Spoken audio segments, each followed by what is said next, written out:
everyone. Today is the 2018 elections debate. With me, I have a few of the candidates who were able to make it.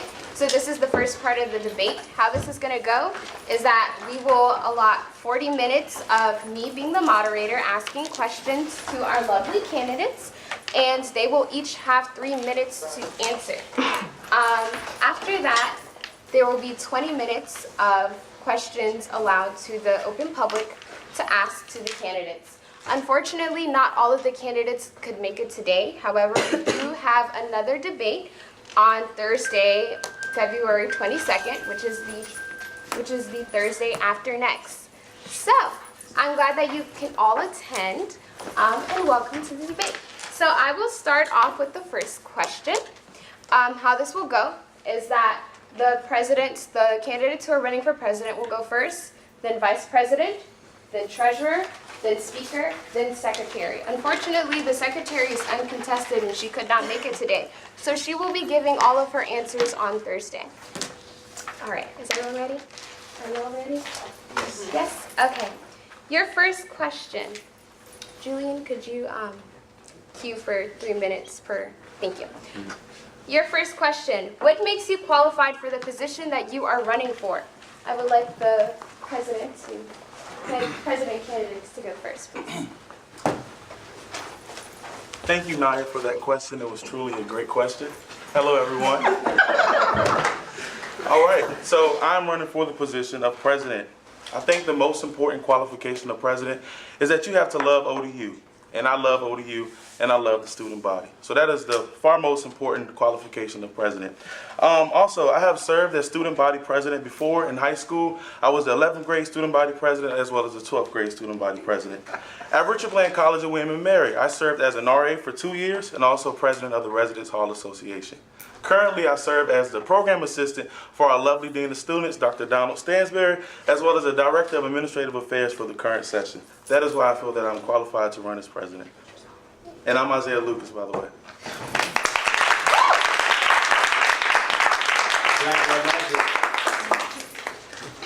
Vice President, you can... You go first. Good evening, everybody. My name is Andrea Broska. Thank you for the question, Naya. So I'm running for the position of vice president. The qualities that you really need to be a vice president are organization, strong leadership, and to have a sturdy backbone. So my experience right now is I'm the speaker of the Student Body Senate. So from that, one of my strengths in that position is a lot of the administrative work that goes behind it and a lot of the internal stuff, which was part of the reason why I decided to run for vice president anyway, because I figured those are my strengths, why not use them to help the organization for another year. Also, I have a bit of a reputation of being rude, but I don't think it's rude. I think it's strength, and I think that the student body deserves someone who is strong and is going to fight for what they need. I'm also very organized. Like, if anybody wants to see my desk in the SGA office, like, everything has a place, honestly.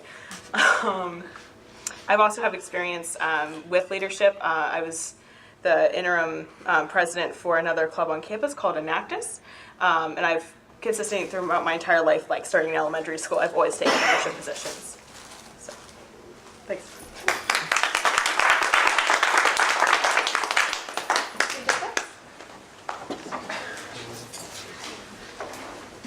Hi guys, my name is Jawan Jacobs and I'm running for student body vice president.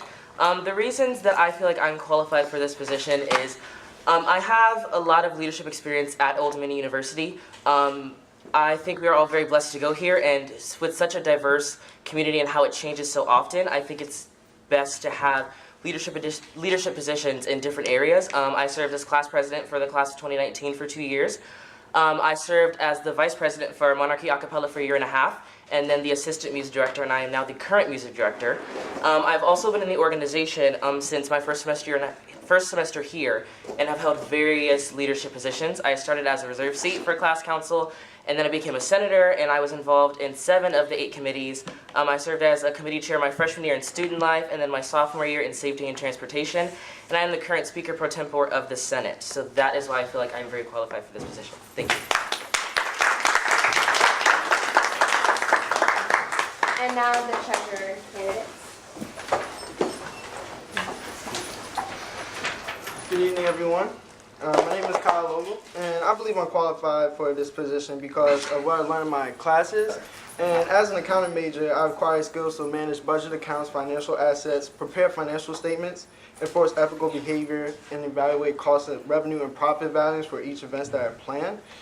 And currently, I serve as treasurer for the Monarch Inn Community Council, as well as a peer mentor for the Service Learning LLC. And I believe that my experiences, as well as in human resources and community service, has helped me to become more open, marketable, expressive, social, and professional to appeal to other organizations on behalf of SGA.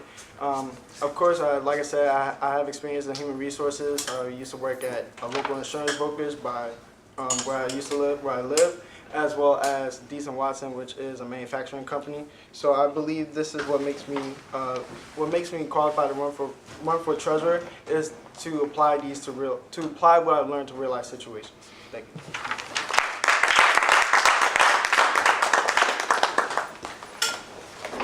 Good evening, everyone. My name is Mohammed Fidel, senior here. So what some of the qualities or some of the things that why I think I'm qualified to run for treasurer is I think the treasurer position is a very time-consuming position. It's a position that definitely requires a lot of record keeping, and I do believe that I'm a meticulous person. I do pay attention a lot to details. Also, I'm also double majoring in finance and economics, and me being here since 2014, I feel like I've took a plethora of classes that have equipped me to take on this position.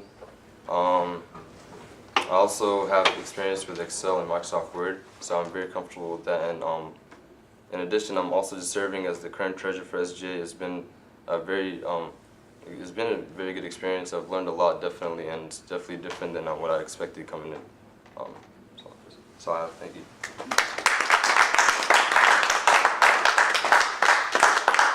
And now for the speaker candidates. Hello, everybody. My name is Tariq. Just before I answer that question, just thank you all for being here. It really shows how dedicated you are to Old Dominion University.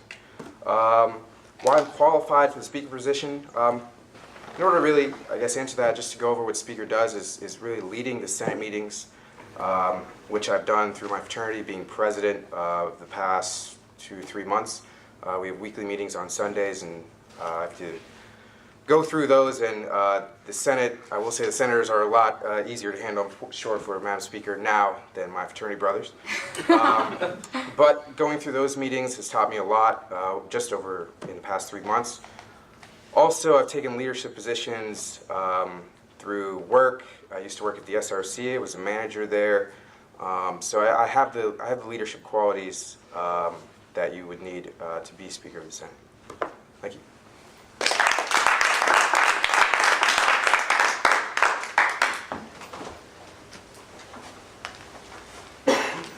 Hello, everyone.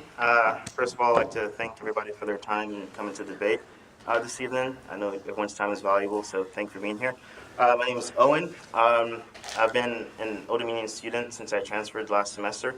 I'm currently a junior. And to answer the question of why I think I'm qualified to be speaker, so back in my hometown of Newport News, in 2016, I was actually appointed by the mayor and city council to serve on the Newport News Human Rights Commission and the Newport News Human Services Advisory Board. And a year later, in 2017, in June of 2017, I was elected by my fellow commission members, 9 to be specific, to be the chairman of the commission. I'm the youngest person in the city to actually lead a city board or commission.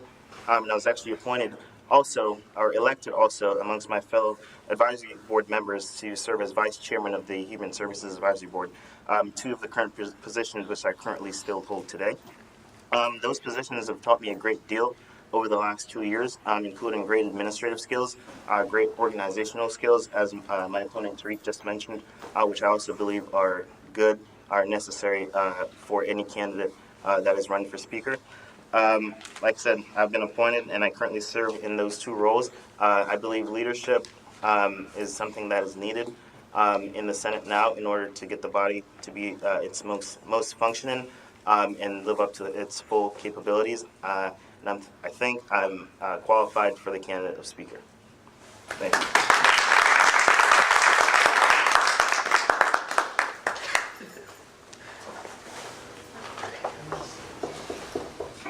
Unfortunately, the candidate who is running for secretary could not make it today.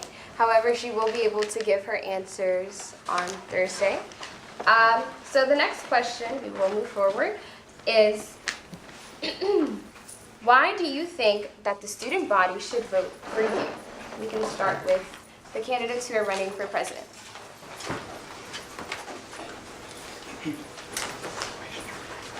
Thank you for that question, Naya. I think the students should vote for me because I'm committed to the purpose of SGA. Our purpose is to listen and to learn the concerns of our community, our students, and to act on them. And you act on them in ways of programming and legislation. And I'm committed to that purpose. I'm a person that's committed to listening and learning and advocating for the student body. And I think that is the far most important reason why our students should vote for me. I'm a very approachable person. I think you guys have seen that in my time here as an organization. You are never afraid to tell me anything or talk to me about stuff. And students need to feel comfortable coming to a person for their needs and concerns. And I feel like I can be that person. Thank you for that question.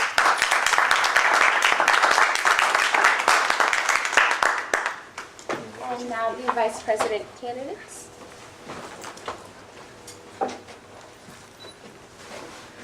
Hello. I think I'm qualified for this position, and I feel like the student body should support me because I'm honestly just like the student body. I don't want to give anybody this feeling as I'm different than anyone because I am running for this position. At the end of the day, I have the same concerns and the same needs as anybody else that just got here or that just transferred, and I want to be given the chance to have that platform to speak on behalf of the underrepresented communities that are associated with Old Dominion University.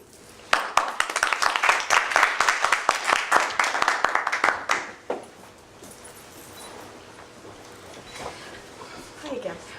So the student body should vote for me because through my current position as speaker, I get to hear a lot of what the student body is thinking, a lot of what they need. I hear it through, new senator interviews and you just going out and talking to people. And also as an RA, I see a lot of what everybody needs. And a lot of what I've heard is the same kind of things that I want, such as better transparency from the student government, and better inclusiveness with other organizations that aren't us. For example, some like the minority groups or like some of the just other clubs like Mod UN, for example, is one that I know I've talked to about this. So the student body should vote for me because I'm aggressive. I'm going to get what we need. And I have the same, I really want more diversity as well. Thank you.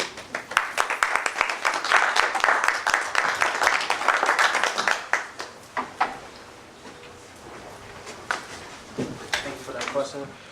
I believe that I should be trusted because I have sufficient experience in my field of study from the practical use of business administration and human resources and job occupations and real-life situations. Also that Old Dominion tends to uphold the principles of inclusiveness, and my job is to contribute to that in order to provide a purposeful, supportive, and academic environment for all students of all cultures, ethnicities, and etc. Thank you.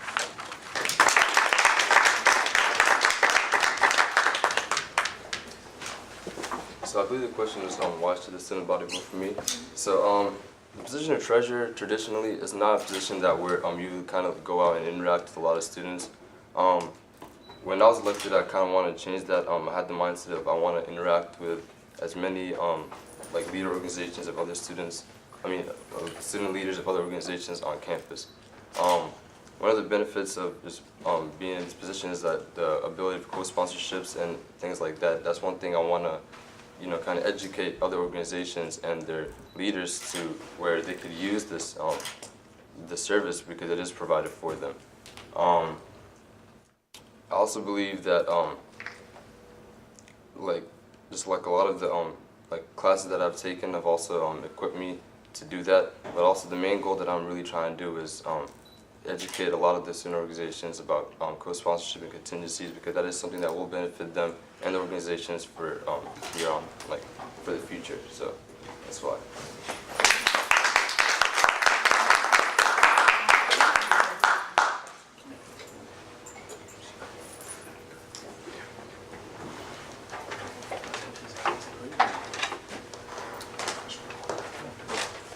So I believe the question is why I think I should be elected. So, like I said, I think I should be elected. I think I'm uniquely qualified for this position, having leading board and commission meetings for the city of Newport News for over 2 years. Also, I have a lot of great ideas, and most importantly, what my campaign for speaker now is about going out and meeting student leaders currently and the students and listening to the concerns that they have and the concerns that they care about. I believe listening is a big part of leadership. It's not so much about the ideas that I have, but I'm willing to go and speak with anyone and listen to what the concerns and issues that they care about. So I definitely think I'm qualified for this position.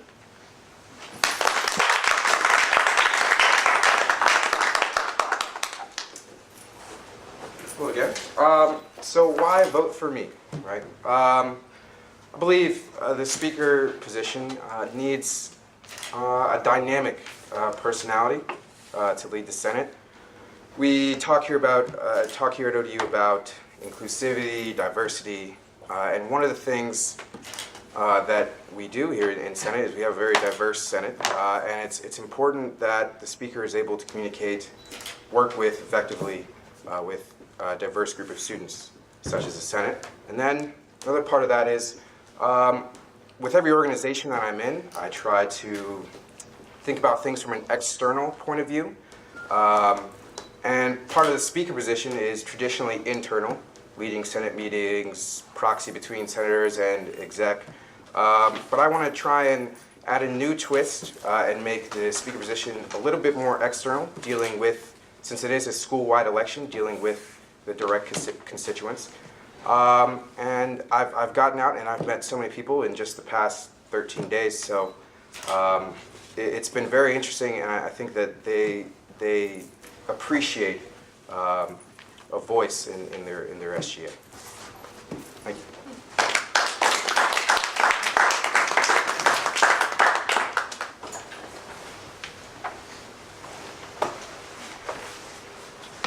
Okay, the next question is, what plans do you have if elected?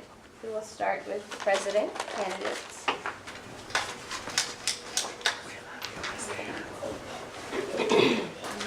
Thank you for that question, Naya. So I have a humongous binder full of plans that I want for SGA, but for time purposes, I'm going to focus on one that I want to start as soon as I'm elected, if I'm elected, and that's a program called Monarchs Against Violence. From the first day I walked on this campus, I received an email saying that someone was breaking into the village with a penny, and from then on, I've been hearing a lot of safety concerns. You get texts from them saying that someone was, robbed on this street. The police department came into the center the other day and said a young lady was walking from the library and she was robbed at gunpoint. So I wanted to create a signature campaign called Monarchs Against Violence. And it's really a program that urges students to take on a role and stopping the crime and stopping the violence in our community. So that's going to include a march against violence. So we'll do a big community walk with everyone in our community who are committed to, ending the crime in our surrounding community. So it'll be a march, increasing the accountability of the G4S security officers. When they came in today, there was obviously some questions that we have. And I want to be that president that can, work with police department to increase the accountability of those. And I also want to continue to market the Live Safe app, the Walk Safe app, and Party Smart apps, because those apps really are there to promote student safety. And I don't think a lot of students take advantage of those programs. And I think it's up to us at this point to take advantage and take initiative to market those programs so that we can see our crime statistics decrease. And that is one of my first priorities if I was elected. I'm committed to student safety, and you should be too.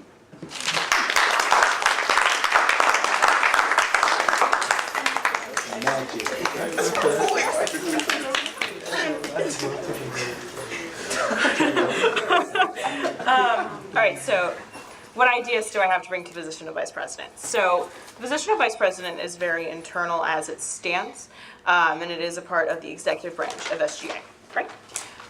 So I think those lines need to bleed a little bit more. I think that keeping to just that one branch doesn't necessarily push for more inclusiveness within the organization, nor does it do that externally. So there's a lot of orgs on campus that I think need to be more in contact with the student government than what they are, and there's a lot of populations that are underrepresented. So if elected, that's something I want to do, is try and cover more populations of this very diverse campus. Thank you.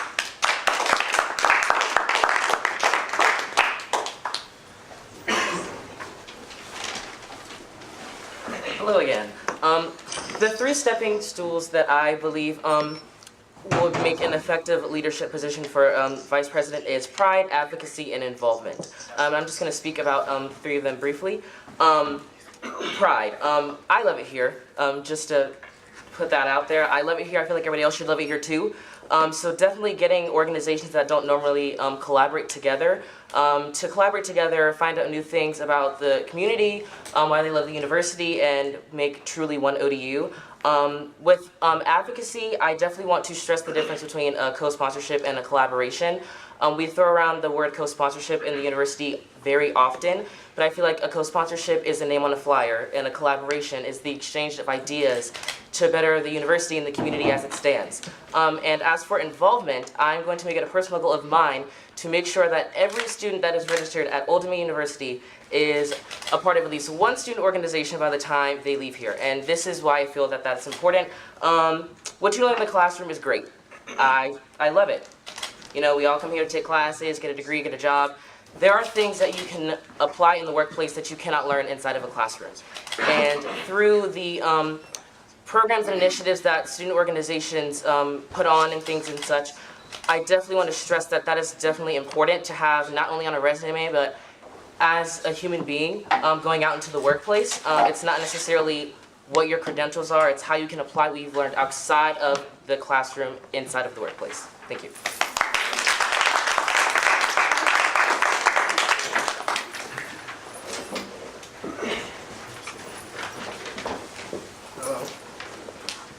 So, my plans if I get elected, if my agenda will follow as stricter internal controls to protect the SGA, any SGA budget accounts from the likes of fraud, theft, or unauthorized access. And this means complex passwords, safeguards, locks, intense auditing, etc.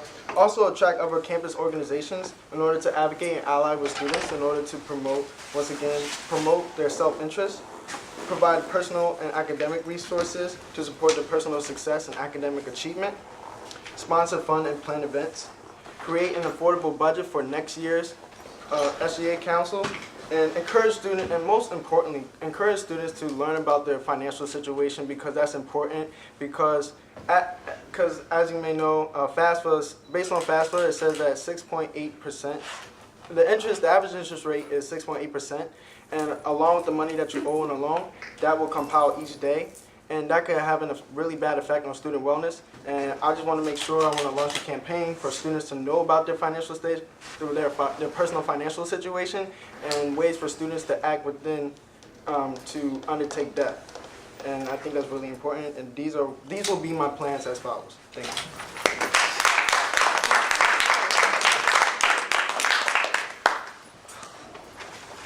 So my plans for getting elected, that's actually a very good question. I've been thinking about this for a while. Recently, the debate or over the retreat, I actually came up with some pretty good ideas. So one thing I'm trying to do for next year, if I get elected, is I want to have like a meeting with all the treasurers of all the organizations. I know we already have like budget consultations and workshops where you could go in and get all this information about how to use Monarch Link and how to operate Monarch Link.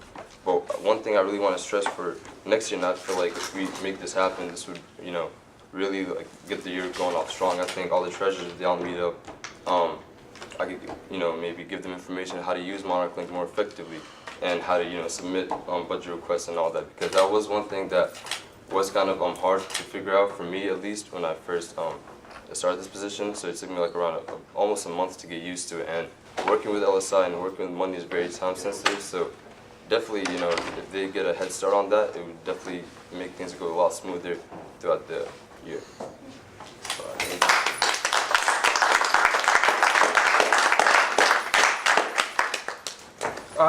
So plans, if I would be blessed enough to get elected, I'm running my campaign on three pillars that I think are missing largely from all politics, from the federal government all the way here to student government. Those include service, representation, and progress. Service, I think one way the SGA could service their students, or actually one way that they currently are, is through free Scantrons, free Blue Books, all those things that are available in the office. That program is actually run by the Director of Administrative Affairs, Isaiah Lucas. And he's doing a great job with that. I think that one way that we could better that, and one way that we could better SGA in general, is community outreach.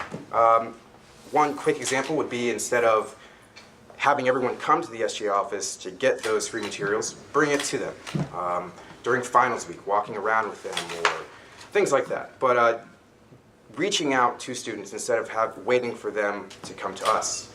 If you talk to a lot of students, which I have in the past 13 days, they may not even know what SGA is, what the Speaker of the Senate is. So reaching out will surely bridge that gap that is there. Another form of service that I've actually done in the past with an internship with Senator Mark Warder in the Norfolk District Office last semester actually, was congratulatory letters.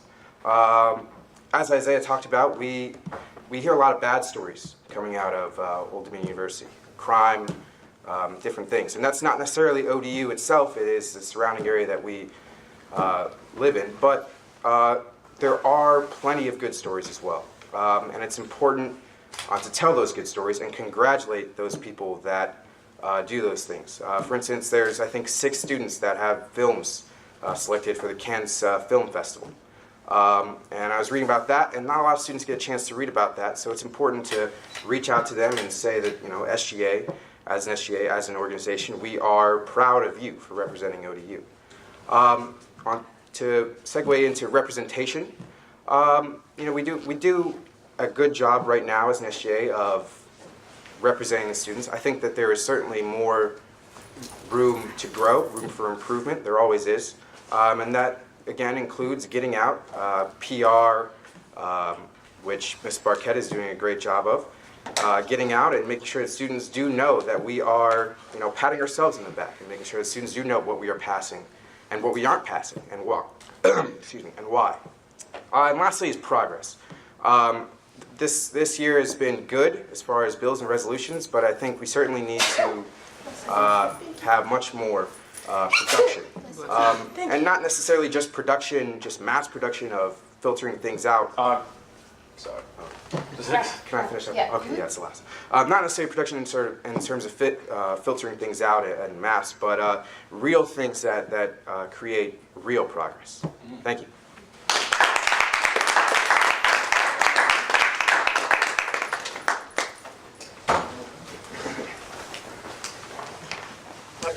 So I'm excited to talk about the plans that I have for when I get elected. So, you know, everybody's here spoke about diversity and inclusivity so far. That's definitely something I would like to see more of in Senate once elected. I think right now, just the way it works in Senate is a lot of people, we tend to stick to these cliques.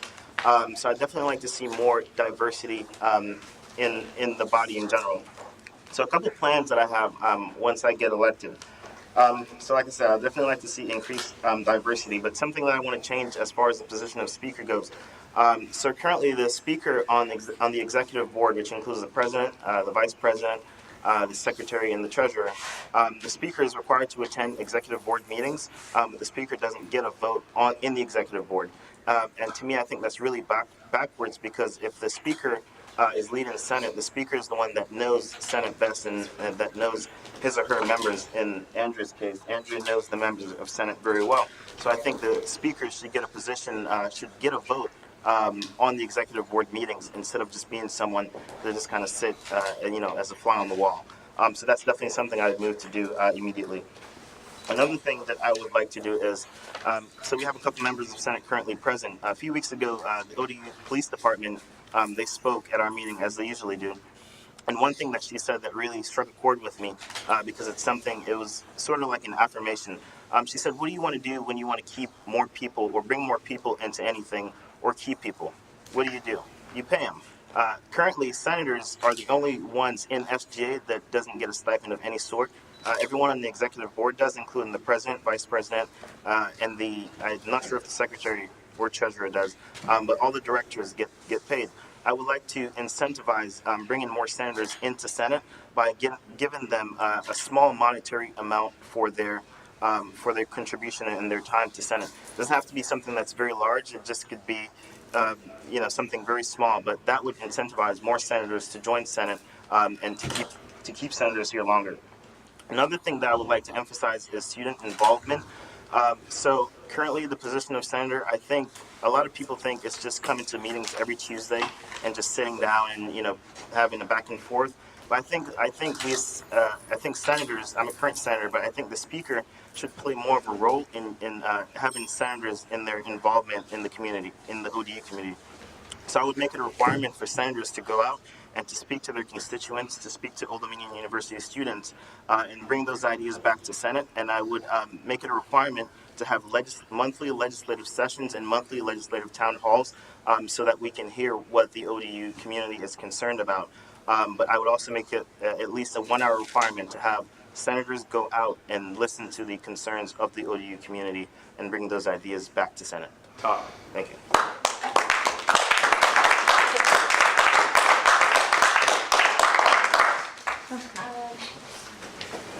Since the other candidate and also current president of SGA came in late, I will allow you to answer this question. The question is, what plans do you have if, well, re-elected in this case?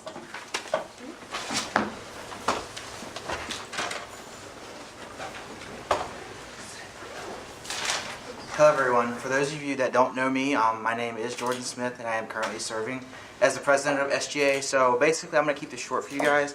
If re-elected, one of the biggest things I want to do, first off, is if there are any lingering projects that I have left over at the end of my current term, I'm definitely going to finish those out first thing, most likely over the summer, so that I can hit the ground running when the next session starts. But if I do get re-elected, one of the biggest things I want to work on is I just revealed my presidential campaign for this year, Bridge the Gap, which focuses on the financial well-being of our students here at ODU. And I definitely want to be able to see that through a full year of it running here on campus. That way I can kind of almost guide it to see what happens at the end of that second year of it being in existence. But the term bridging the gap can be used both figuratively, but it can also be used literally. So basically the goal of SGA is to bridge the gap between the administration and the student body. And basically one of the things that I have seen this year is that as a smaller Senate, a lot of us don't have the opportunity to interact with all of our constituents. And one of the biggest goals, and I want to see both from the executive board and the Senate of next year, is to actually see and use our constituents all the way through the process. Currently, I feel like if we only engage with our constituents at the beginning, well, there's a plan that we want to work on, but we don't follow up with that. We follow up with them at the beginning, and then we tell them about it at the end. But we need to keep them involved all the way through the process, and that's one of the other biggest things that I want to work on if I am re-elected.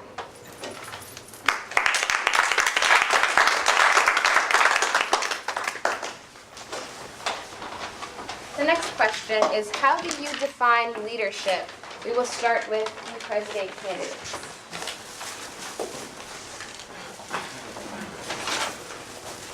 As always, thank you for that question.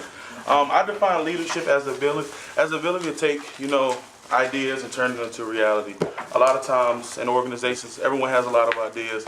Everyone says they want to do this big project, they want to do this big project, they want to do this small project. I think leadership is someone who can take those ideas, take those projects, and make it reality. And that's how I define leadership.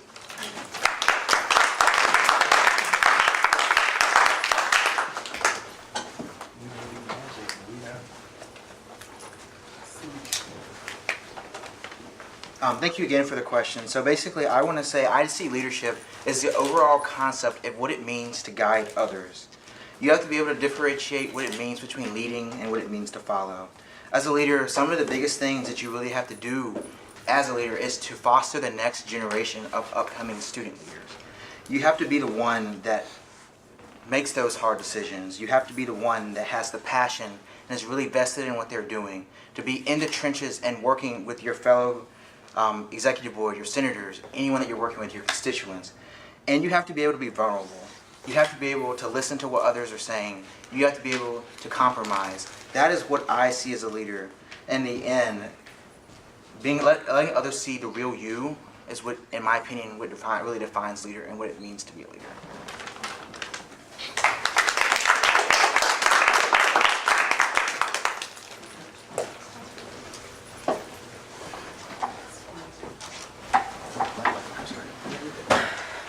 So I always viewed leadership as like an individual leader as falling into one of two categories. The first of those being those leaders who lead by example. You know, doing things how you're supposed to, being a good role model for people to look up to, just like someone who's there that's doing the right thing. There's also the leaders who lead by setting the standard and holding everyone to that standard. And I think a good leader is capable of doing both. And I think anybody who's seen me lead, which is all the senators, I think you guys know that I tend to do both of those things. Thank you.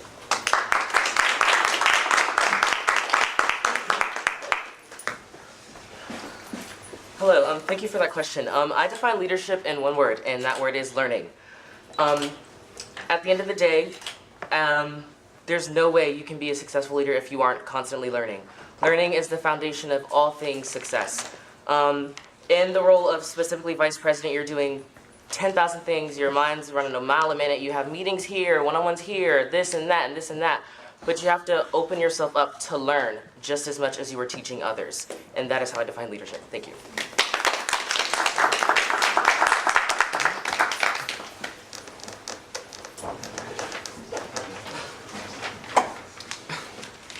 So how I define leadership is the willingness to take initiative and the obligation to strive for excellence amongst the communities that I serve. I believe that civic engagement is really, really important because it allows people to get to know the communities that surrounds them.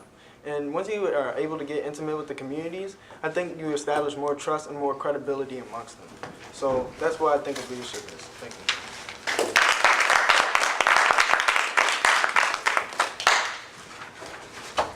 Hi, I think leadership to me is someone that's not scared to follow through, someone that's not scared of failure.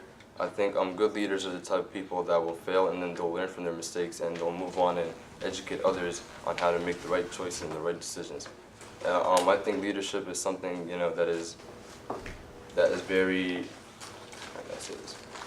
I don't say it comes natural. I think like you also have to work for it. I think there are good leaders that are born good leaders, and there are people that work to be good leaders and strive to be good leaders, and that's what leadership is, in my opinion.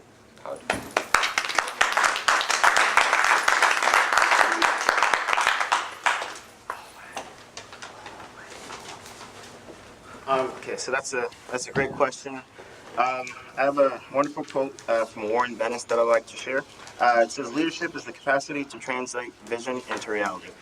So very simple. I believe at the end of the day, I can share my vision and my goals with you all day long, and the things that I'd like to do and the things that I like to work towards.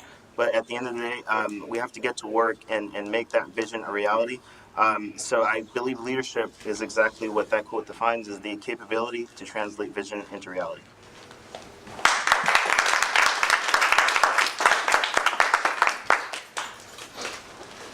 I think that all of these answers are definitely great coming from student leaders themselves. So it's hard not to repeat anything. But I do have a quick story. So a man falls in a hole, and he can't find any way out. It's too deep. Police officer walks by, and the man screams for help, and the police officer just says, "Well, we're going to investigate the problem, and I'll be right back." The police officer doesn't come back. The man continues to yell, and a priest comes by, and the priest says, "Well, if you do right, God is going to get you out." And the priest goes away and doesn't come back. So the man continues to yell for help until his friend comes, and his friend hears him down the hole, and his friend jumps down in the hole with him. And the guy originally in the hole says, "Why did you jump down with me? I mean, now we're both stuck down here."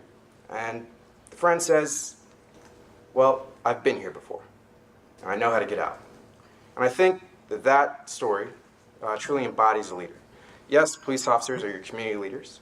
Priests, or whichever religion you may follow, are religious leaders. But it takes those that are willing to grow and cultivate with you to be true leaders. Thank you.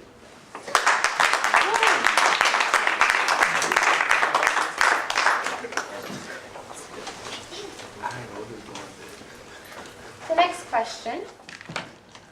How do you plan to incorporate the mission of SGA in your tasks as president, vice president, treasurer, secretary, and speaker?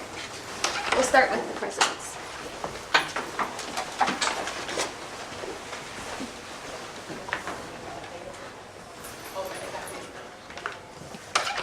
as I said before, in my plans for what I want to do with SGA, but part of the things that the president does in his or her duties is to really kind of engage with the student body, to meet with other student organizations, to meet with administration. But something I mentioned earlier again was really following through with reaching out to our constituents. Again, when we reach out to them, we get a general idea of what they want, and then we try to take an idea or a concept that they formed and given to us, and we try to execute that in a way that we think they want to see it.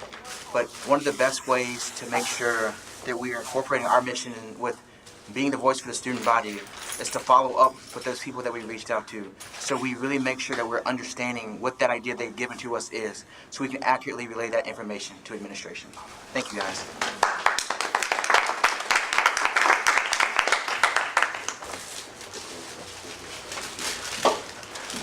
Thank you for that question, Naya. How do you plan to incorporate the mission of SGA in your task as whatever position you're running for was the question. Before you can answer that question, you have to fully understand what SGA serves to do. And our sole purpose and our sole mission is to take student wants, needs, and concerns and bring them into action, and serving as that liaison for student concerns, wants, and needs, and to university administration. And I plan to incorporate it on my daily tasks, because literally I have people that come up to me, especially during this campaign period. People just feel comfortable with me, telling me what they're going through, all their concerns, and I take that to heart. Whatever you feel, whatever you feel about a situation, I feel the same way. If you're mad about something, I'm mad about it too. If you're sad about something, I'm sad about it too. So I'm just truly a genuine person. So whenever I see, concerns in the community, I plan on taking that to heart, putting that into action, empowering directors to act on those concerns, and that's why I think I will incorporate the mission of SGA in my daily tasks as president. Thank you for that question. We love you out there.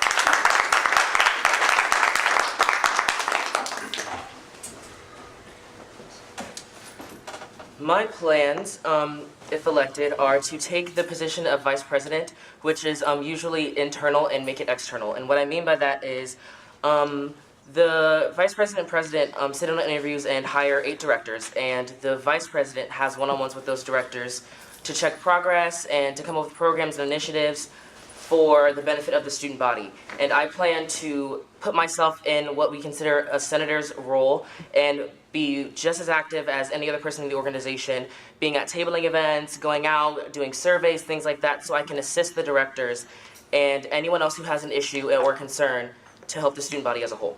Thank you.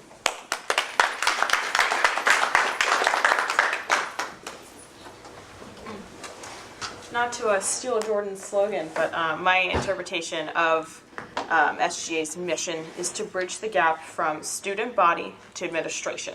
That's really what we do. We're serving the students, and we're trying to relay that stuff to the people who really bang the gavel, if you know what I mean. So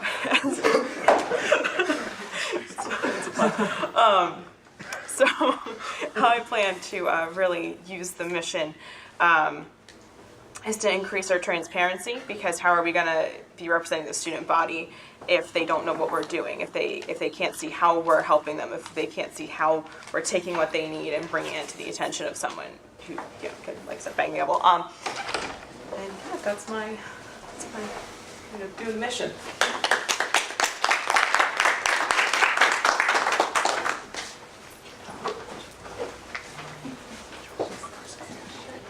So, the SGA is the voice of Old Dominion University, and one of their primary objectives is to serve amongst the interests of students.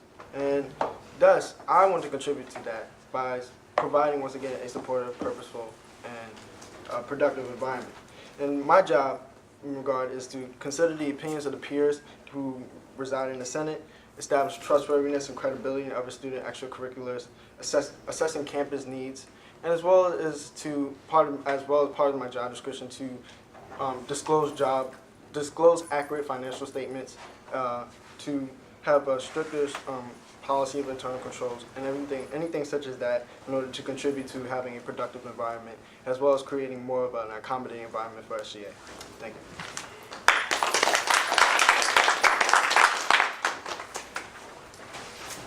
So SGA's mission to me, student government has usually been a liaison between SGA and the student body, and so this actually ties back into the question about which are your future plans. So one thing I want to do, treasurer position has always been traditionally internal, and for next year I really want to change that. You know, I don't want to be all about the books and the spreadsheets. I kind of actually want to go and meet with all these student leaders. Like I was saying earlier, I want to kind of gather all the treasurers for other organizations, and next year kind of have like a sit down, call like a treasurers retreat, if you will. Just kind of, you know, educate them about how to use Monarch Link and just like things they could, you know, like learn and benefit off of, and they could relay that to their members, and that's kind of, that would be very beneficial. Instead of trying to go and pinpoint different students, you could literally just go talk to the leaders of organizations, sit down with them, you know, make it official, give them all the information they need, and then invite them to bring any members they want to bring in, and just kind of negotiate anything that we got to negotiate about.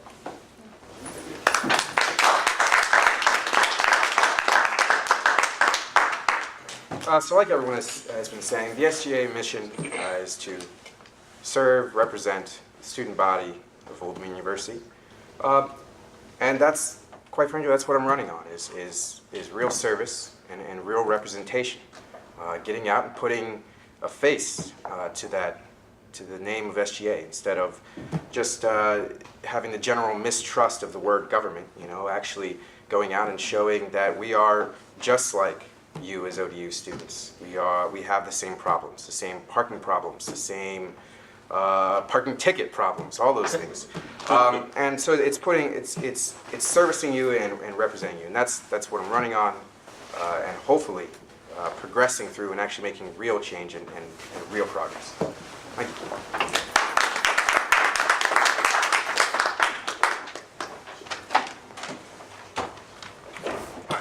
So the question is, how do you plan to incorporate the mission of SGA into my duties?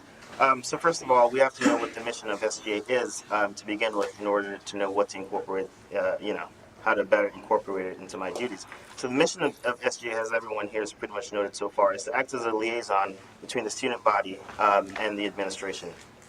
Firstly, I believe on my tie, if many of you can see it, has three very important words of the Constitution of the United States, the preamble. It says, "We the people." How I plan to incorporate the mission of the SGA into my duties as speaker, I plan to go out and speak to the students. We have over 25,000 students here at Old Dominion University. On a weekly basis, when I come into Senate, we do our regular duties and our regular functions, but we don't get to hear from the students very often to find out what their concerns are. So I would like to, whether through weekly or monthly town halls, that the speaker, and I believe SGA and the speaker's office should host, to hear from students. Because at the end of the day, this race for speaker is not about me. It's a race about the students, and it's a race about the people. So I plan to have a large emphasis on students and the daily struggles that they face, and I plan to bring that back into my duties as Speaker of SGA. Thank you.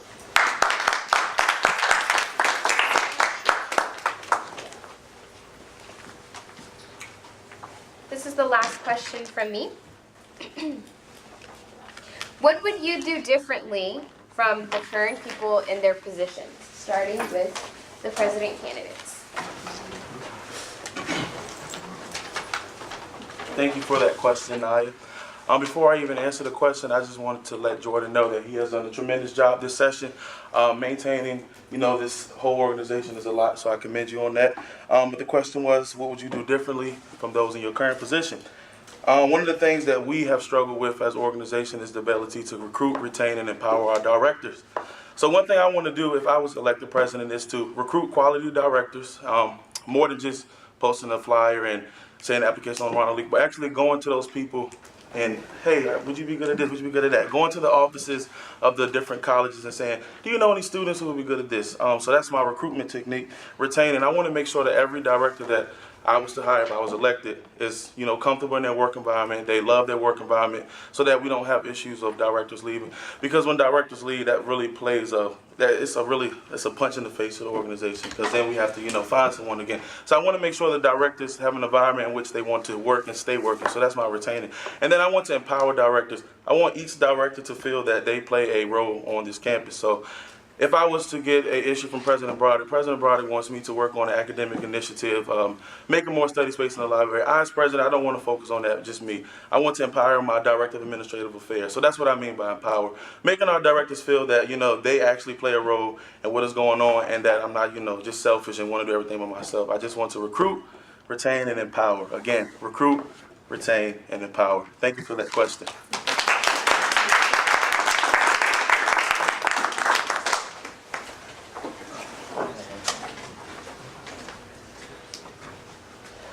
So again, the question was, what would you do differently than those currently already in the position? Well, already being president, there's definitely some things that I've noticed, but for me, this first year has really been a growing year. There's a lot of nuances that go on with the position of president, and I've taken a lot of time to really understand what the entirety of the position entails. I do know that there's a lot of things that happened this year that definitely could have been done better. And knowing what I know now, I'll be able to take my knowledge that I've gained this year as president, to take this knowledge, hit the ground running next year, and so that I can be able to better myself, I'll be able to better the Senate, the executive board, and the student body as a whole. Thank you, guys.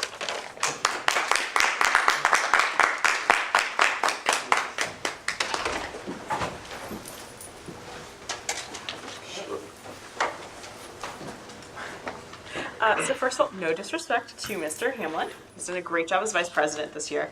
But I really think that the position should evolve into something new, almost.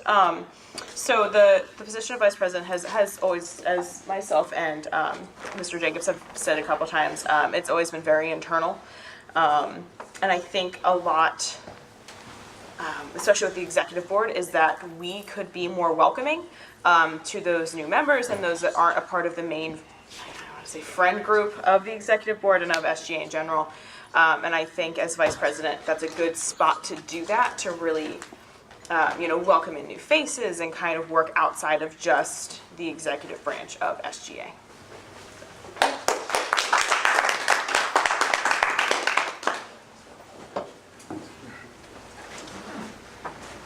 Hello. So I've been shadowing Vice President Hamlin for about a month now, attending all of the meetings. I'm sitting with him one-on-one about things that he does, and I was thinking the other day, wow, he literally has no time to do anything, at all. He's always in a meeting. He's always doing this, doing that, and I sat and I thought, and the first thing I could think of was, well, how does he have time to help the president? And that's the way I see Vice President mainly. I think you need to be there in so many different ways for the president. The president is very external, and as the vice president being more of the internal role, I see it as setting the foundation of the organization. So what I would do differently is I would make sure that I'm keeping the foundation of SGA intact, but I would also make sure that the president doesn't need assistance with anything, being there during our one-on-ones, giving the internal perspective of the organization so the president has less to worry about. Yes, thank you.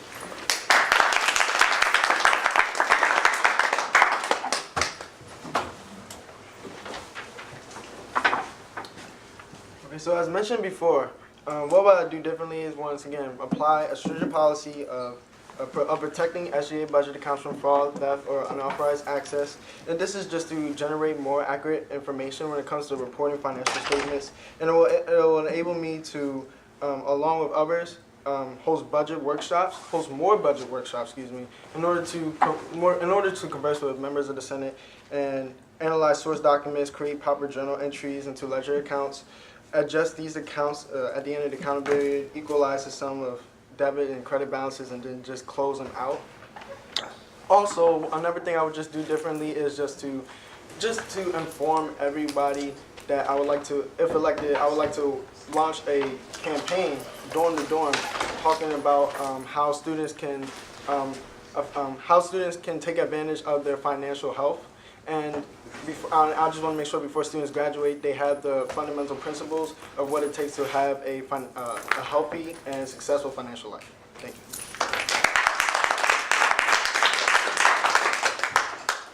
So the question was, what would you do differently than those in current positions? I think the current treasurer is great. I won't change anything.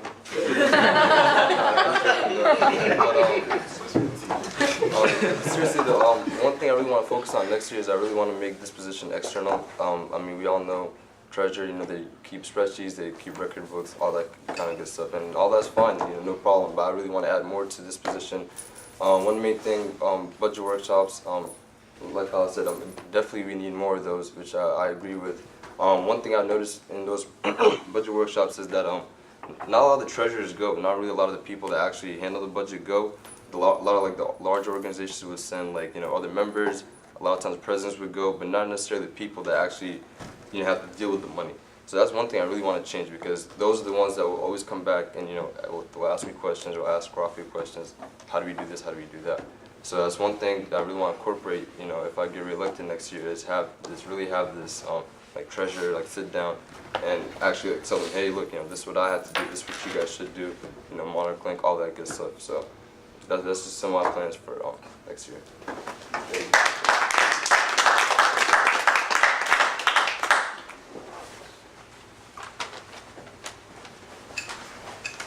All right, this is a great question. What would you do differently from what my current, the person who currently holds the position? So first, Andy does a great job now as the current speaker. There's a couple things, however, that I disagree with. Nothing in terms of your leadership role, because like I said, she's done a great job. But something that we currently do within Senate, as I've expressed to Andy before, that I would change or do differently, is right now we, for recording our votes, we use clickers, and sometimes we do a hand vote. So I'd like to make this body as professional as possible, run as smooth as possible, meetings as short as possible. And I think one thing that we can do more efficiently in the recording of votes is I would just do a simple aye or nay vote. So just like they do it in the U.S. Senate, you know, so as I call your name, so Senator Courtney, Senator Mondre, in order to record your vote, no rising hand, no using clicker, just a simple aye or nay, and then have the secretary record that to keep that on file. So I would definitely do away with the rising hand vote, and I would also do away with the use of clickers. Another thing that I would place emphasis on is an emphasis on professionalism. When you go out into the real world, people notice things about you that you don't think they notice. People notice the way you dress, the way you present yourself, and things like that. So I would like to place an emphasis on Senate being a very professional body, including a more stricter dress appearance and things like that. So I would definitely incorporate an aspect of professionalism into the position of Speaker and into the fellow Senate members as well. Thank you.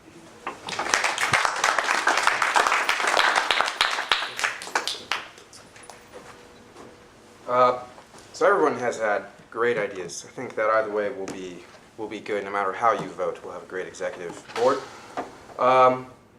Speaker Baraska does a great job as Speaker currently.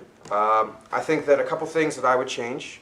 One thing that actually I would maintain for sure is, and I told Speaker Baraska this, is maintaining this level, certainly of professionalism, like Senator Houghton said, but also, you know, SGA we are students, we are college students, and we do love to have fun. So keeping that level of fun to a certain degree within Senate. That way, you know, we're not itching to get out of here, that we can run Senate even more smoothly and be much more friendlier to each other.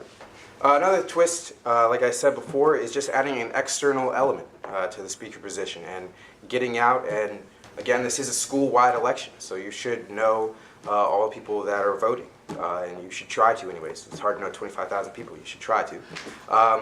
And just getting out and putting a face to the speakership. That way, that will help recruiting and retaining, as Lucas said. Thank you.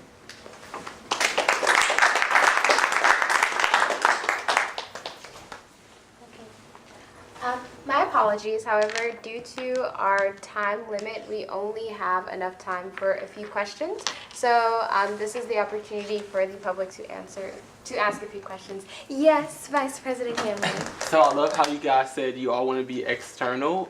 So my question is, what can you do for the student body outside of your platform, and specifically, what can you do for me as a student? Starting with president candidates. Could you repeat the question again? So I said I love that you guys all want to do external things in your position. So I want to know, what can you do for the student's body and outside of your platform, and then specifically, what can you do for me as a student? Does that make sense?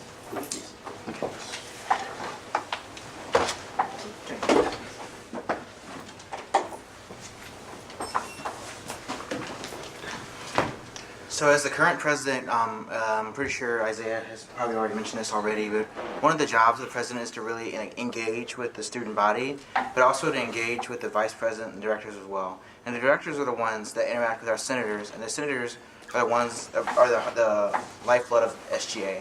They're the ones that are in the trenches, so all the information they have trickles up. So a job of mine that I intend to do whether or not I win, or if I win or I don't win the election, but next year, in general, I'm going to spend more time engaging with our constituents. You're a constituent, even though you are still the vice president, you still have an opinion, and your voice still matters in what we do in this organization as a whole. So what can I do for you as a student, and what can I do for every student here at ODU? I want to make sure that your voice is heard. I want to make sure that any concern that you have is addressed in some way, shape, or form. Thank you.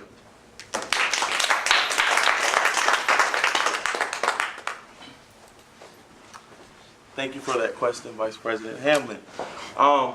So I believe you touched on two things. What can you do for the student body? What can you do as for a student individually? So, like I said, to answer both of those questions, I just want to be a person that's approachable. I think the key element of a president, you have to be approachable, because if you're going to be the president of the student body, students have to feel comfortable talking to you. You cannot be someone who's boastful. You cannot be someone that think you're better than everybody. I think that I'm a student. I know that I'm a student. Even if I'm the president of SGA, I'm still a student. I'm just as, normal as everyone else. But I want to be approachable. I want to be someone that can take notes while I'm on the way to class. Hey, welcome me to class. What you going through? What can I do for you? I want to be that approachable person, and I want to be able to take student feedback, student concerns to heart. Like I said, I feel what students feel, and I want to see that in legislation, initiatives, and programs. Thank you for that question.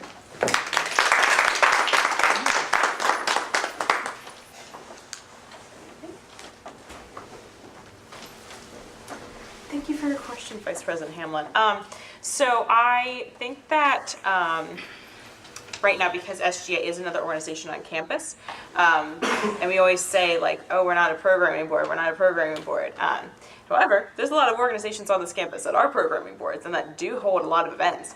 I think as representatives of the student body, if we attend more events together or on our own, then our faces will be out there more, and then it's easier for problems to kind of trickle towards us because more people know who we are, and if we're more involved. And I also think that that'll bring our Monarch family a little bit closer. Thank you.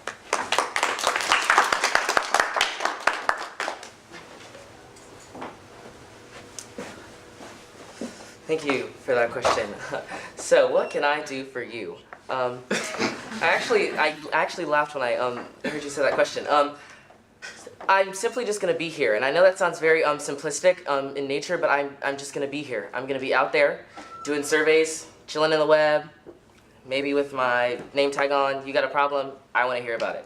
I can tell the directors during the one-on-ones. They can tell their senators. They write legislation. Legislation gets passed. Change happens. That is my answer. Thank you.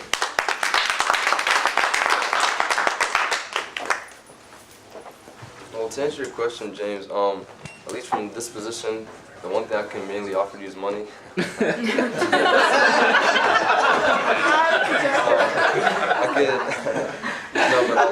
one thing I could do for you as a student and for you as a student organization is definitely increase your financial literacy and just like your knowledge of how to like request money, how to like anything has to do with money. I could help you on that point. But one thing I do want to do more is I guess give more talks in events like, for example, Legacy Series is a good example. A place like, if we have more events like that where we're going to have all these student organizations come together in one place, I think giving more talks, from the treasurer or a position of financial advice would be very helpful to those student organizations. So that's one thing that could be beneficial in the future.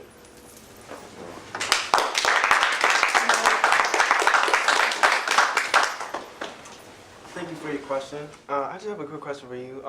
What's your classification? What's your year? Senior, graduating in May. Okay, so I just want to make sure before you're a senior, like Tariq said, I'm sorry, what's your Muhammad. I'm sorry. So one thing I just want you to, I want to let you know before you graduate, I just want to let you know about your financial situation. I encourage you, emphasize I cannot stress that you should know your financial situation before you graduate, and as just for you, and as for the student body as well, and mostly for the student body as well as host budget workshops in order for them to analyze our budget, Senate to analyze our budget and the internal users of our budget to know about what are we doing with our financial assets. And yeah, pretty much that's it.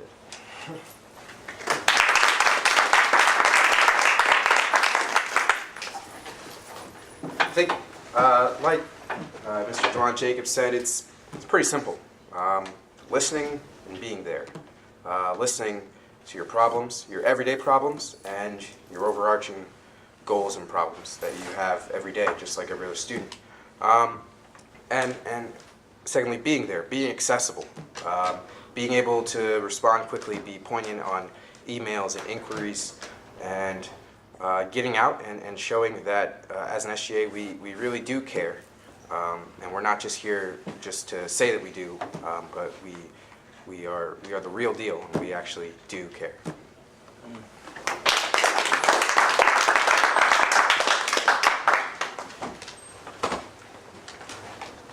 Thank you, James, for that question. Great question. So what can I do for you? So first, I'd like to start off with what I would love to do for the senators in my position as speaker when I get elected. So once everyone in every senator serves, once they graduate, once they're looking for a job, any kind of position, I would like to get a letter of recommendation from our advisors, noting the work that the senators have done and what they've any bills that they've co-sponsored that had an effect on the student body. In the professional world, a letter of recommendation goes a long way, especially from someone coming from an academic, strong academic background. So I'd definitely like to see that done as well, excuse me. Another thing that I can do for anyone, a regular person of the student body, like I said before, everyone has a voice, everyone should be heard, nobody's ideas is different or greater than somebody else's idea. So I'd definitely like to bring in regular students in Senate just to give us, tell us what's going on and anything that we can do for them, any advice that they have, anything that they would like to see done in the greater ODU, in the greater arena. Thank you.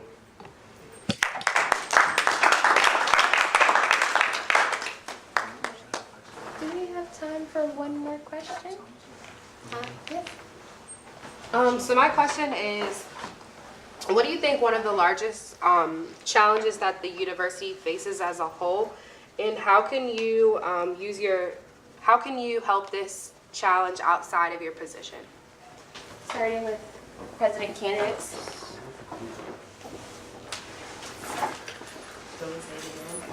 Can you please?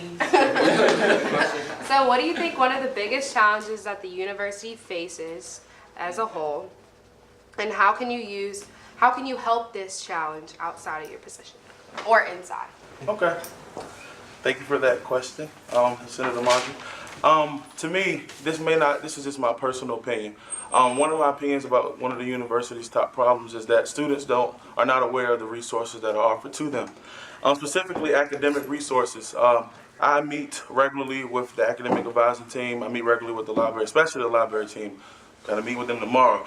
They always talk about students. We only seen 10 people this month, and we have 25,000 students. I hear it all the time. Students don't take advantage of the writing center, our tutors on campus. They don't take advantage of that, and I think that's the university's problem because we invest money into that, and I don't like wasting money. Y'all don't like wasting money, so we have to get students taking advantage of those programs. And I'm already doing that in my job now. One of the things that I did last semester is that we have, outside of the advising roles, I don't know the exact name of what they do, but I can get that to you at a later time. But we have people who help freshmen directly. I think it's Family Student Transition and Family Program. We have people that help freshman students directly. And last semester, we had I helped host a program where 6 advisors were in Broderick and in the web. They were helping students register for classes. They were telling students about the services we offer. And my committee, we helped out with that. We provided the food for that. So that is one of the obstacles, and that's what I'm doing currently and what I plan to do in the future to help address that problem. And thank you for that question.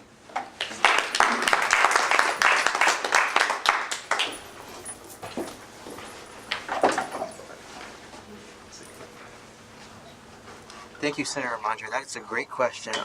So in my opinion, one of the biggest problems facing our university right now is, if you're not aware, last year the university did suffer a budget cut from the state. So it was roughly, I want to say, a little bit less than 5% total, but that 5% total affects everyone in the university. That affects department budgets, that affects SGA, that affects buildings, the construction budget, but that also affects our tuition. In a way, tuition is one of the biggest things that keeps our 25,000 students here at ODU. And one of the best ways to kind of assist in the problem financially is to really work with our people that are in charge of our budget. If we reach out to our constituents and we truly understand them and we understand why they're here, things that they're going through, we can use those personable, relatable stories to then reach out not only to our Board of Visitors student representative that voices their opinion to the board, but we can also use that testament to the board themselves to truly tell them why students are here at ODU and tell them why we're Monarchs. Thank you.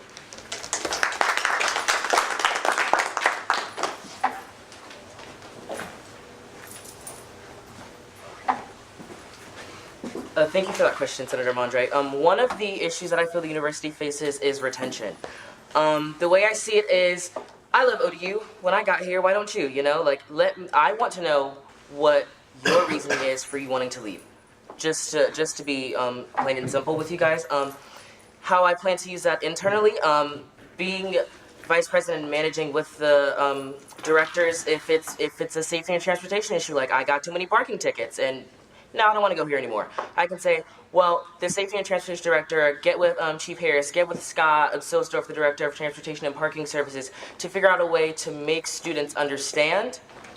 If it's a student life issue, like, well, I don't like my housing. Well, we have connections with the Residence Hall Association. So internally, I plan to use my position to talk to their constituents that they may not necessarily be able to reach. And externally, as I said before, at the end of the day, I'm just another student. So the same problems you have are most likely the same problems I have. And sometimes it's not so much as them wanting an issue as it is wanting to be heard. So they have something, they tell me, and I say, I got you. I take their email, I take their name, I follow up with them, and that makes them feel like they belong here, that they want to be home, that people are here in place to actually take their concerns and apply them and make change effectively. Thank you.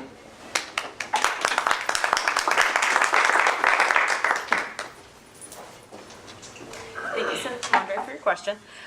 So I think one of the biggest issues that faces this university is how underrated we are. Like, ODU is so awesome. I mean, if I'm being entirely honest with you guys, I kind of applied here at random. Like, I saw ODU at on one of those like college websites, and I was like, oh, cool, their mascot's the monarch, that means I could be a butterfly. Like, I knew nothing at all about the university when I applied. And when I talk to people that are here, I see a lot of people that are from like right around the corner in Chesapeake or Richmond or Nova, and like that's it. Like, I'm from Southern Delaware. Like, I think I've met one other person that's also from my hometown that goes here. So I think that's one of the biggest issues is like trying to get our name out there. I mean, nationally, like this is a fantastic university. I talk to friends that go to other schools. I'm like, wait, you guys don't have XYZ. Like, why isn't your school more like mine? So I think in the position as vice president, I would be able to get this opinion out there, because I'm not the only one that thinks this. I'm sure we all love ODU. We all have Big Blue pride. Like, really, I think to get that opinion out there more and try and push, especially now that we're doing all this rebranding stuff, this is a perfect time to try and really have that opinion be known. And outside of the position, I mean, when I go home to Delaware, I'm wearing my ODU colors constantly. Yeah, I think that's how we can fix that. Thank you.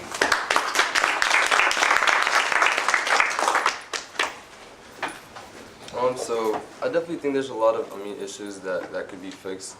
But I mean, obviously, like, you know, with time, nothing will get done over time. But one thing that I do think we can improve on is I actually heard this statistic last week, and is that the most involved demographics on campus is the freshmen and the seniors. And thinking about that, you know, I think we could really improve on that, and it kind of makes sense because, you know, freshmen come in, they just want to join a whole bunch of things, you know, everything's new to them. That makes sense. And then seniors, they're kind of like leaving, and they're like, oh, well, I didn't join this, didn't join that. Maybe it's my time to join something. I joined SGA. I just started joining the committee my freshman year, and I've just, throughout the years, I got inducted as senator 2016, but I've just kept that retention, and I think that not a lot of kids were able to do that because they didn't really find something that they were passionate about or something that they loved. So one thing I guess that, all of SGA can do is, these are the things that directors and president, vice president have been doing currently, but having more events, and having more financial awareness from the finance committee and from the treasurer, and just being more, I guess, available and more exposed to the student body, and just for them to just come ask us questions and having more events and programs, even though we're not programming board, but having those would really kind of grab the attention of some of these new students and kind of keep them retained and involved in some of the things they want to stay involved in. That's all I have.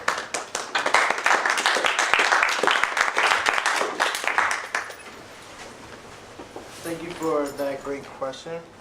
So one of the main challenges I recognize here at ODU and practically all colleges is really about student debt, because student debt is the only type of consumer debt that has trended and growing even through the recession of 2008, and it has an effect on student wellness. And student debt always tends to grow because of the standard of living has increased, cost of living adjustments has increased as well, and this has back to students. This has affected student wellness in ways that it caused compulsive and intemperate spending patterns, as well as it will compel also a student to work another job, work plenty of jobs just to support themselves relative to student debt and their income, and that's the problem. I don't want to see students really stressed like that when it comes to for their finances, and that's why I either elected or not elected outside of a position. I want to really do this campaign, door-to-door campaign, to really stress the importance of financial literacy and financial information to students in order for them to have a better financial life. Thank you.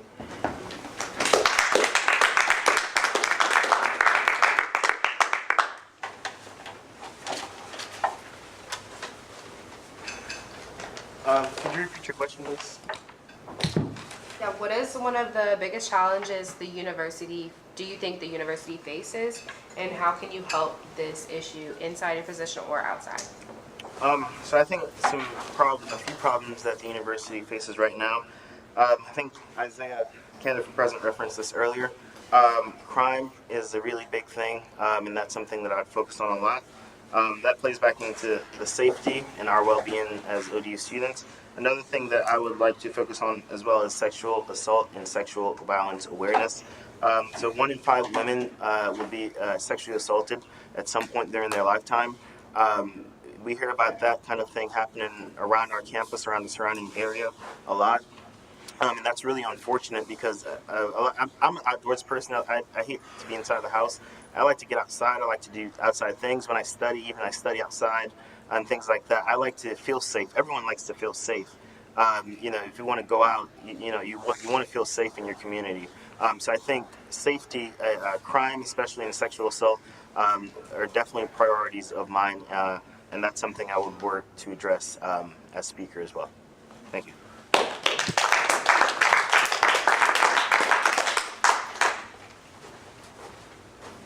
Thank you, Senator Madre, for the question.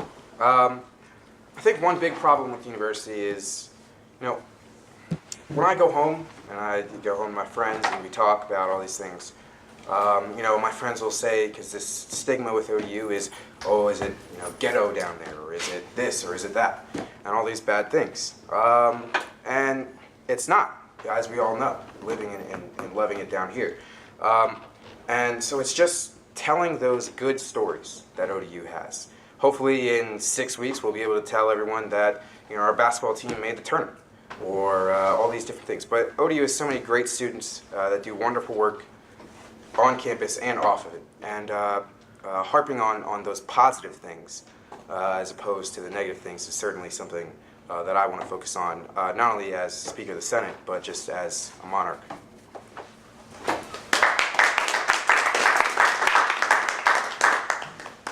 All right, I would like to thank all who came out today to the debate, and I'd also like to give a round of applause for all of the candidates who made it to